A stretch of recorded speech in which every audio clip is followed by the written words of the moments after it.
What is Lynch syndrome? How does it work? And what can we do about it? Lynch syndrome is a genetic condition that increases our risk of developing specific types of cancer. But before we dive into Lynch syndrome, let's talk about how cancer works. Our bodies are made up of trillions of cells.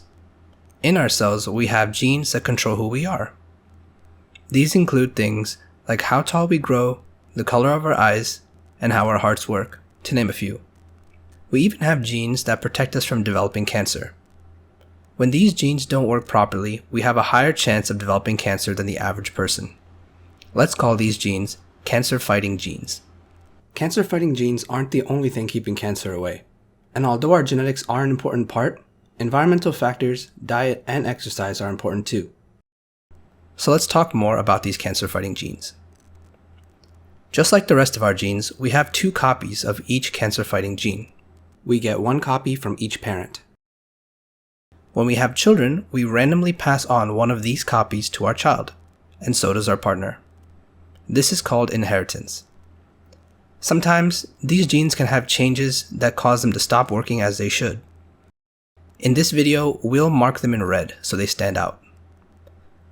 If one of our parents has a red cancer-fighting gene, we have a 1/2 or 50% chance to inherit or receive that gene from that parent when we're born. In this case, the father's red gene is passed on to the daughter. The daughter has 1 copy that works and 1 that doesn't. Let's say the daughter's working copy is passed to her son. Again, a 1/2 or 50% chance. In this family, the father and daughter have a higher chance to develop cancer because of the non-working cancer-fighting gene. But the daughter's son does not have an increased chance, since he didn't get that non-working gene. Because of this inheritance, we tend to see cancers run in the family when they're caused by a changed gene. One good thing to remember is that these cancer-fighting genes are separate from other genes in our bodies. Just because one family member looks like another who has a change in their cancer-fighting gene, it doesn't always mean that that person will be at a higher risk for cancer.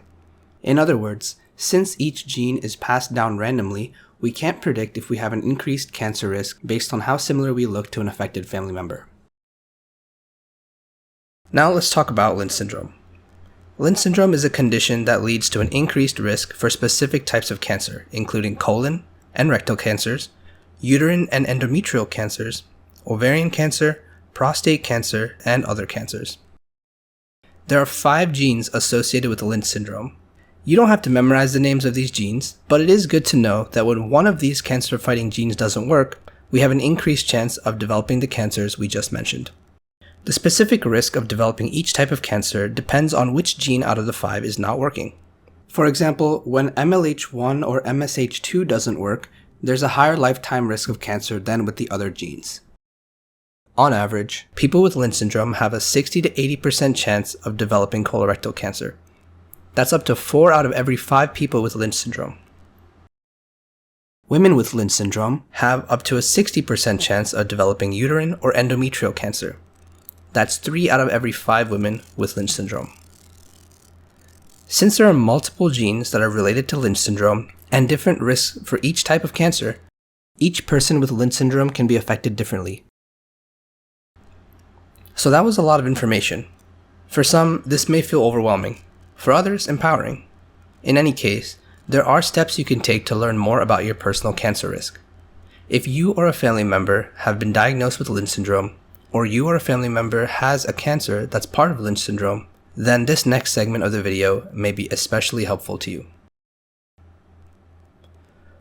What can you do to learn more about your personal cancer risk? Learning about Lynch syndrome on your own can be challenging in many ways. You don't have to do this alone.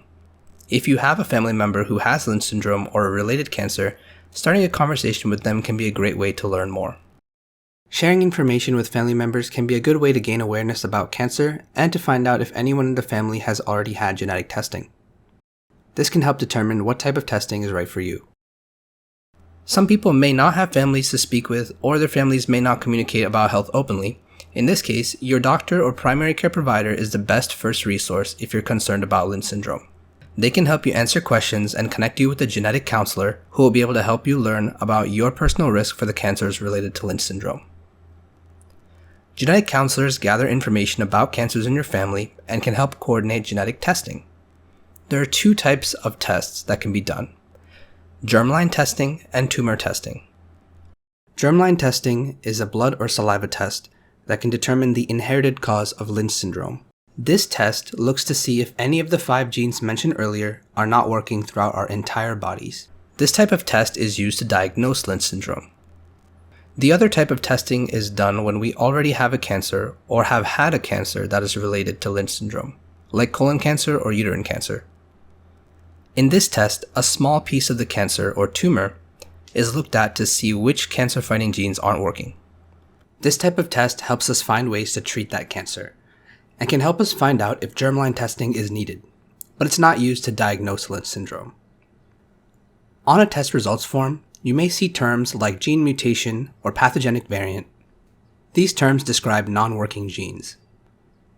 Interpreting a results form can be tricky, but your genetic counselor is the best resource to explain your results to you. There are still things we can do to reduce the risk of developing a cancer caused by having Lynch syndrome. One of the most common ways to do this is by starting cancer screening at a younger age.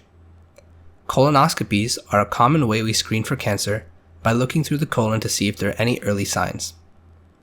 Most people start having colonoscopies at age 45.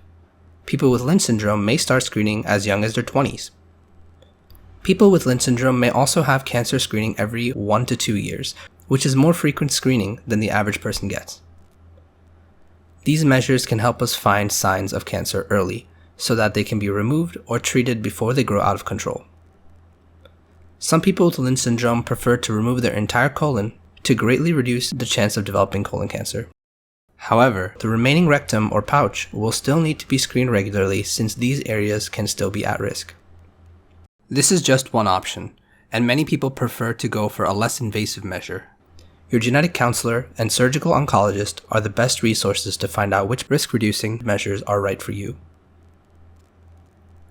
Thank you for watching this video about Lynch syndrome. We hope this video will be a helpful resource for you and your family members who may have concerns about cancer and Lynch syndrome. Please complete the remainder of the survey at this time. Your participation in this study can help many other families navigate Lynch syndrome and cancer genetics. When you have completed the survey, feel free to share the study with other family members as well.